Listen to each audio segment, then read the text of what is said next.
All right, guys. Well, we're back to work on the Hornet wagon. We got the drivetrain yesterday, and we're going to replace this drivetrain that replaced another drivetrain.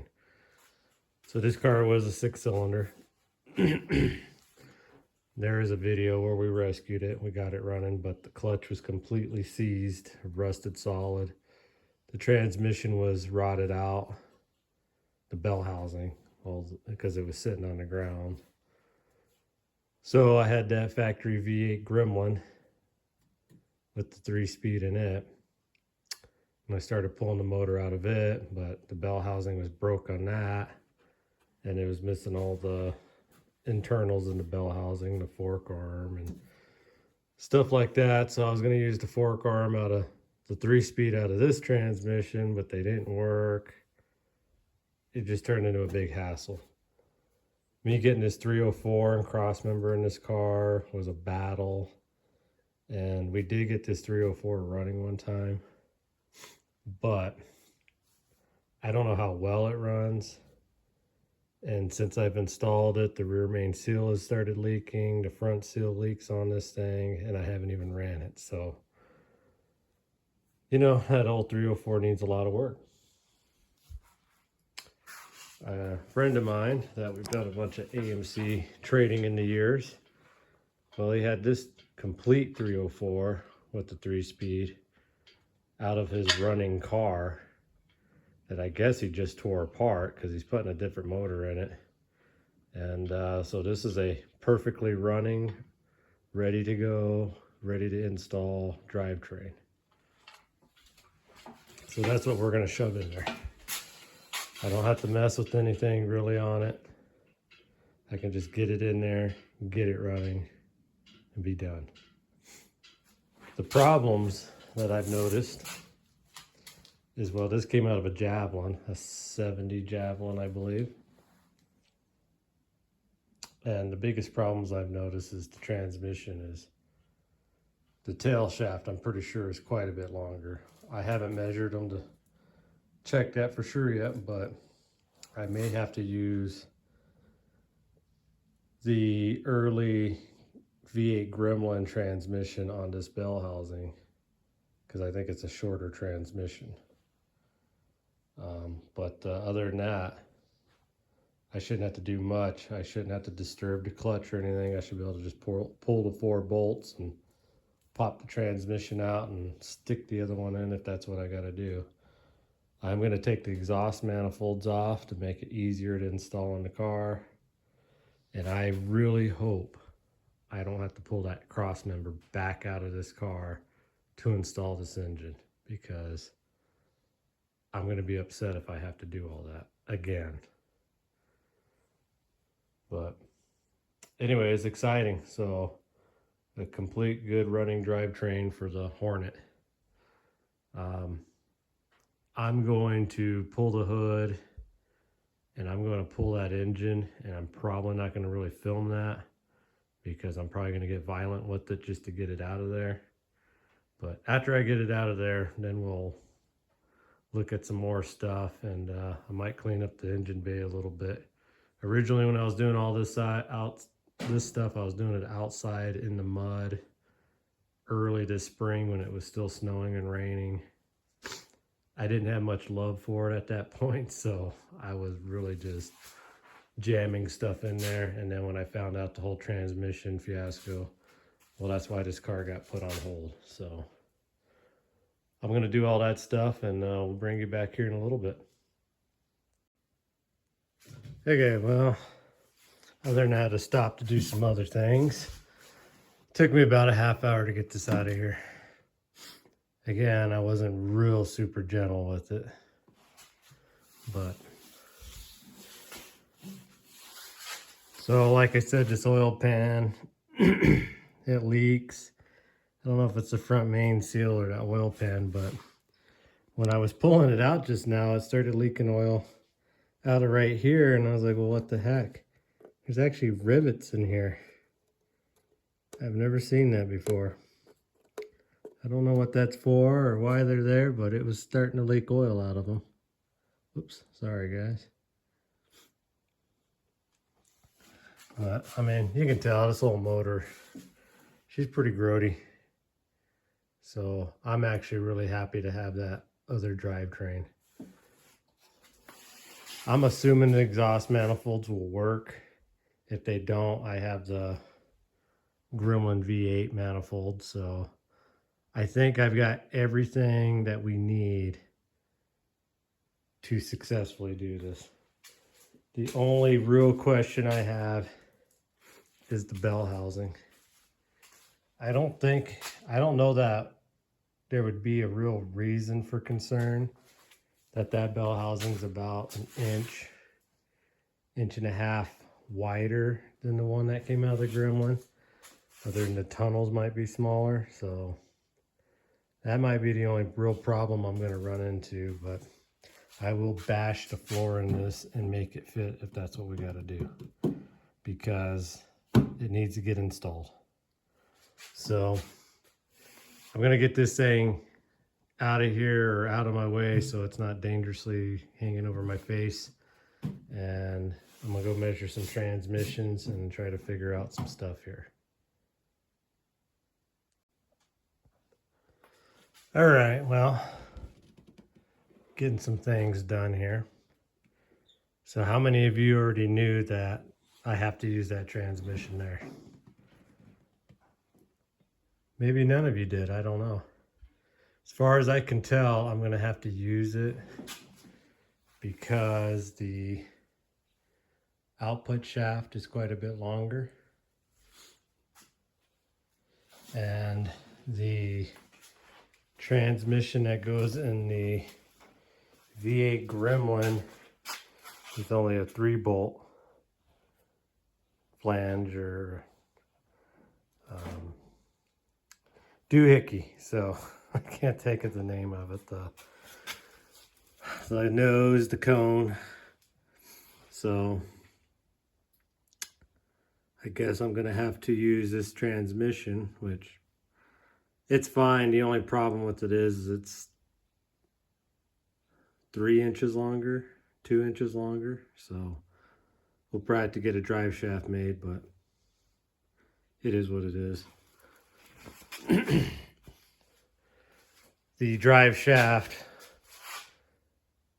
for this car would be shorter than a Javelin, I think. But I do have a pile of drive shafts, so we'll get that figured out when we cross that bridge, I guess. The only thing I can tell you that this motor has on it that I don't really care about, but I don't have any way of doing anything about it right now, is the rubber plug in the back of the head, but it is what it is. A lot cleaner engine. You definitely tell that they actually put time in this engine. Looks like it's got new plugs, it's got a new belt, had a new cap and rotor, spark plug wires, and the carburetor looks really nice, really clean on there. So I don't know. I think he told me he rebuilt it, but maybe they got a brand new carburetor too for it. I don't know. So, and it's got a chrome oil pan. So that's kind of cool, I guess. Maybe it's not chrome. I don't know.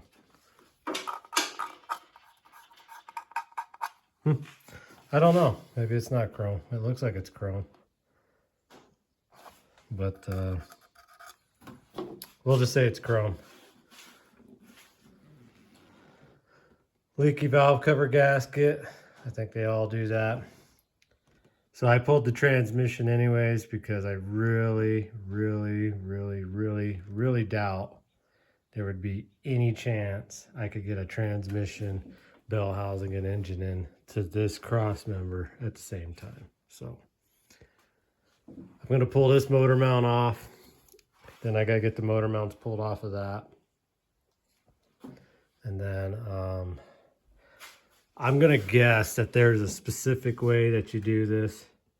I'm sure you have to pull the cross member. Of course, I'm not going to. I'm going to avoid that until there's just no other option. But The reason I think there's a procedure to it, because you got those pilot holes for the motor mount, but these ones here are slotted. So I don't know if you put that rubber mount in and leave the motor mount loose off the motor, you know, don't put the bolts, don't bolt the bracket to the motor and then bolt the bracket to the motor, and then you have this one all bolted to the motor and you set it down. I don't know. That might be how you do it, but we're just gonna struggle. And then I guess I don't remember that big old rust hole right there, but I guess it's got it. And then the top of the fender over there is rusted out, which is a very interesting thing. This is the second Hornet style car like this with these fenders I've had, and they were completely rusted out on top on both sides too. So I don't know. So anyways, I'm gonna quit rambling here and get some more stuff done. Oh, and I think the golden ticket here for myself is this cool little jig that I got for motors that bolts on all four corners, and I can adjust it. I think that's going to be the ticket here because it holds the engine straight, and then I can move it around. That 350, well, it's actually not 350, that small block Chevy and transmission and stuff is going to be going into another project this winter. But it was very cool of the guy we got it from. He built that stand for the Drivetrain to sit on. He's like, you can have the stand and you can have this thing. So very cool. All right, well, I'm gonna try to get this in here, and hopefully when we come back, this motor will be installed. Okay, well, it's probably been a half hour since the last time I filmed. I will say two things. That thing right there made this installation just perfect. Had no problems getting this motor in. Secondly, I think that's the way to go.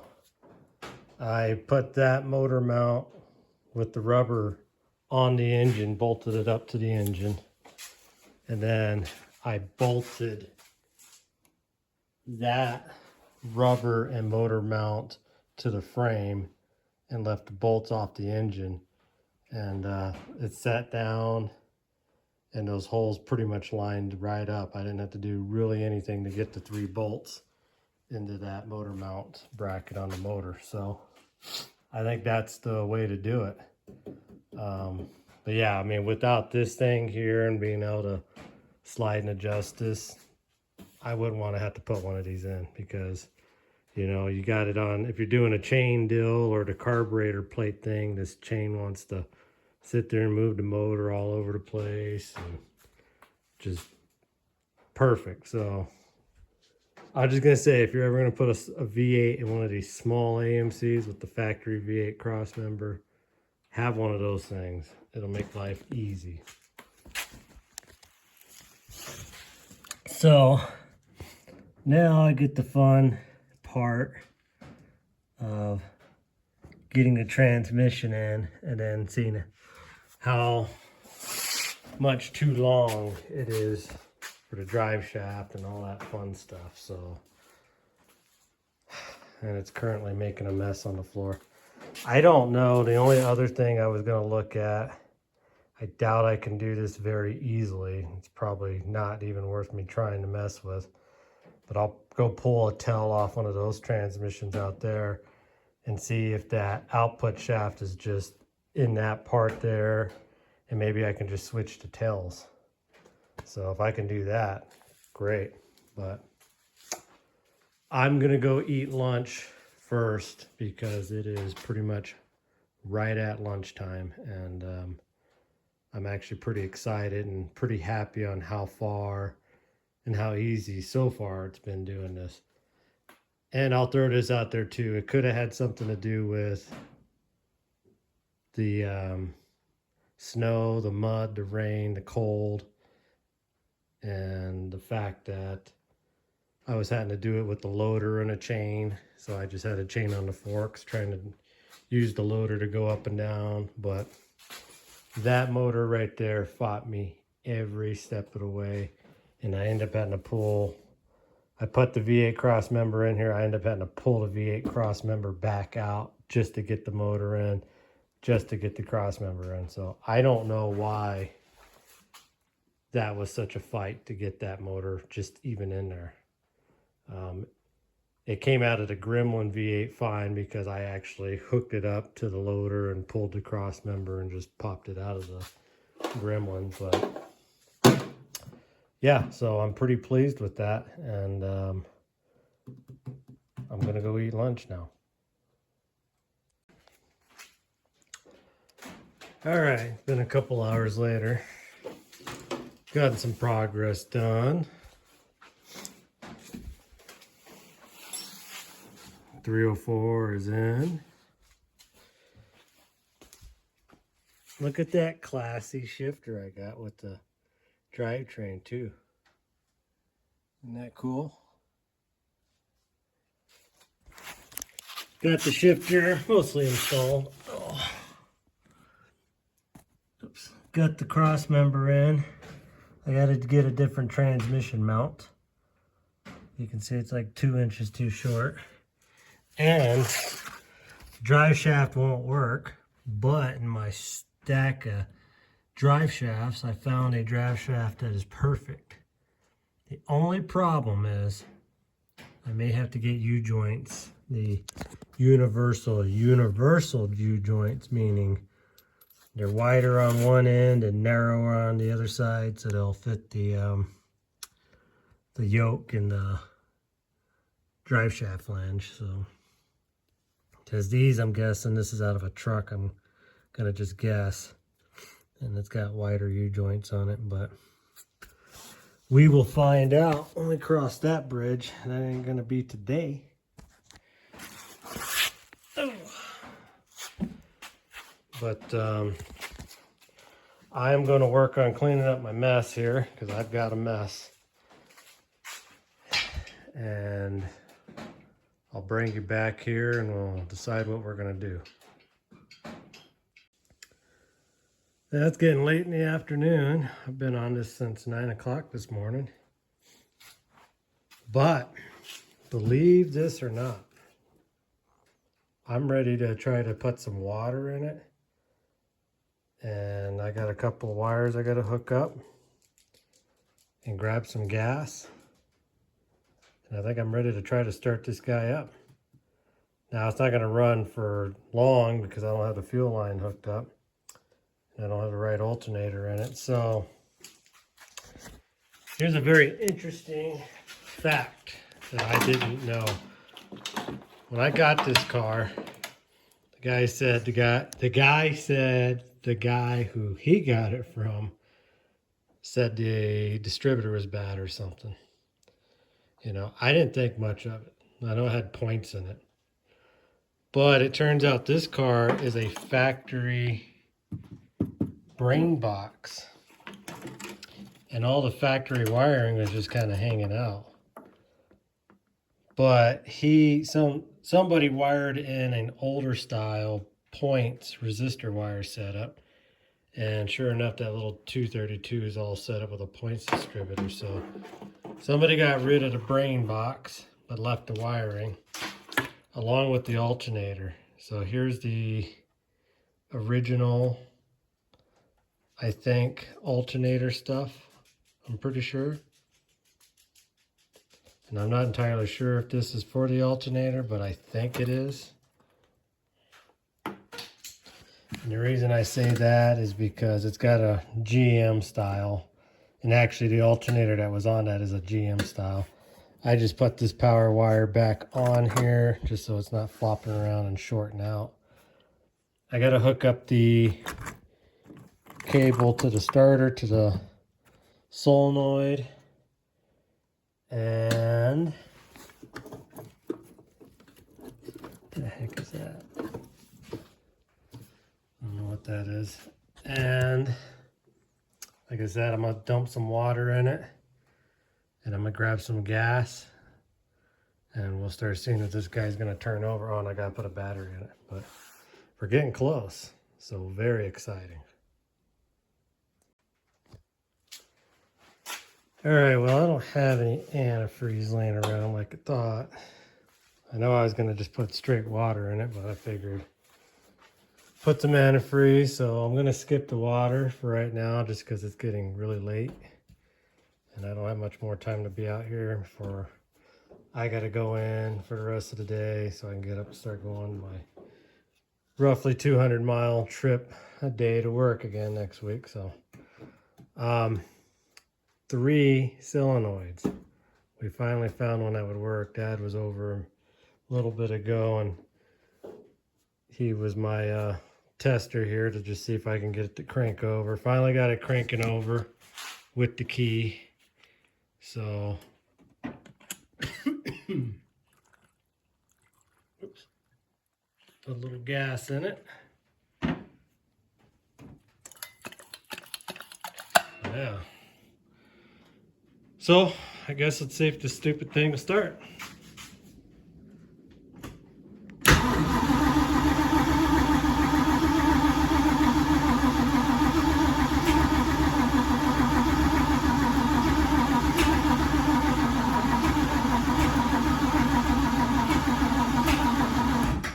It's trying.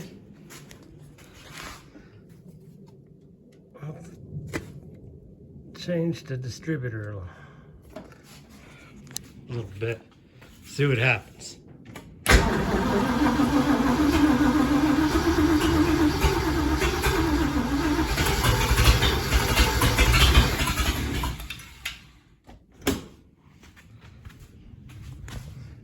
Maybe she wants a little more.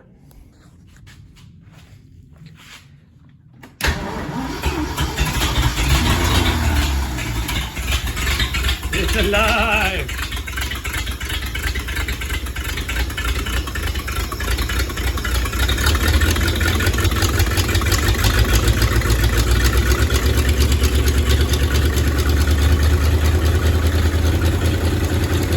Sounds pretty good.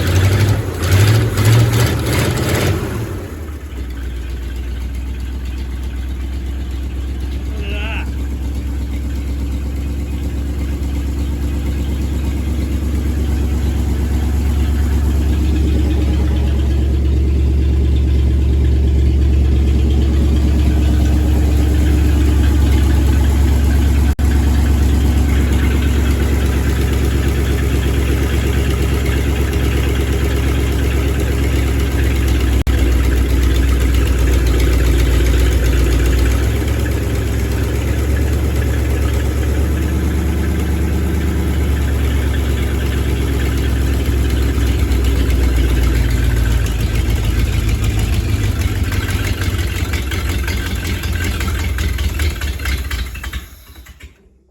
And she's out of gas. Well, I'll be honest with you guys. I didn't think I would even get this far today. That fan is starting to worry me a little bit. You know, I got like 10 other fans. I might change that fan out. But cool. She's running. She sounds pretty good. I think that's what we'll kind of leave this video today. So I have to obviously get water in it, hook the fuel line up, which this is a 6-cylinder, so the V8 would have been on that side under the steering box, but I'll just have to run a metal line and go underneath and over and then to the fuel pump. Got to work on the drive shaft. Hopefully it didn't puke a bunch of oil out. No, not any more than it had already. Got to get the drive shaft figured out, which I may have to get U-joints for that. I got to tighten up some nuts and bolts. Boy, I mean, that steering column is right there, isn't it? I didn't look at the original V8 manifold out of the little car to see if it was notched for that, I guess.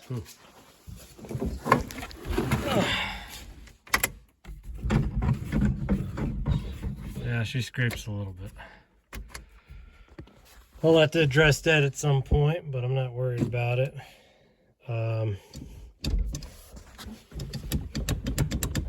have seemed to got the transmission stuck in gear, which again isn't a big deal. I either got the rods jammed up together or something along that, and then I've got to adjust the clutch pedal. So I don't have much of a, hold on, get my shoe on here. I don't have much of a clutch pedal, if anything, so yeah, that's where we're at. So if